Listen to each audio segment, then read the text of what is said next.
আসসালামু আলাইকুম। আশা করি সবাই ভালো আছেন। তো আমি আজকে গ্রীষ্মকালীন ফল আম দিয়ে সুন্দর একটি রেসিপি তৈরি করে আপনাদেরকে দেখাবো। অনেক আনকমন, আমার মনে হয় না কেউ এইভাবে কখনো খেয়েছে। তো আমার বাসায় আমি ফার্স্ট ট্রাই করলাম এইভাবে। তো আমার কাছে অনেক ভালো লেগেছিল। তো আমার সাহেবকেও খাওয়ানোর জন্য এই রেসিপিটা রেডি করছি। তো রেসিপিতে আমার লাগবে চিরা, নারিকেল, বাদাম, লাগবে চিনি, লাগবে আম, আর হচ্ছে আপনারা যদি চান আর কি দুধ বা দই দিতে পারেন। তো আমি ফার্স্টে দুধ দেইনি, আমি চিন্তা করলাম রাত্রেবেলা যেহেতু, তারপর আবার হচ্ছে বাদাম আছে, তারপর নারিকেল আছে, সেই জন্য আমি দুধটা দিতে চাইনি। তো আমার সাহেব বলতেছে যে না, উনি দুধ খাবে। আমার রেসিপির জন্য আমি নিয়ে নিয়েছি একটি আম। এখানে নিব আমি পরিমাণ মতো নারিকেল। আমটা অনেক মিষ্টি, তো এই জন্য আমি একদম ভরে ভরে 1 চা চামচই চিনি দিলাম, আর বেশি দিব না।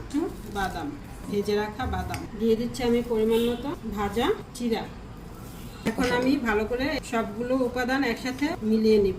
এইভাবে আপনারা আমের সিজনে এই রেসিপিটা করে খেয়ে দেখবেন, অনেক মজাদার একটি খাবার। আপনারা চাইলে সাথে দুধ নিতে পারেন, দই নিতে পারেন। তো এই যে আমার রেসিপিটা একদম রেডি। সাহেবকে দিব খাওয়ার জন্য।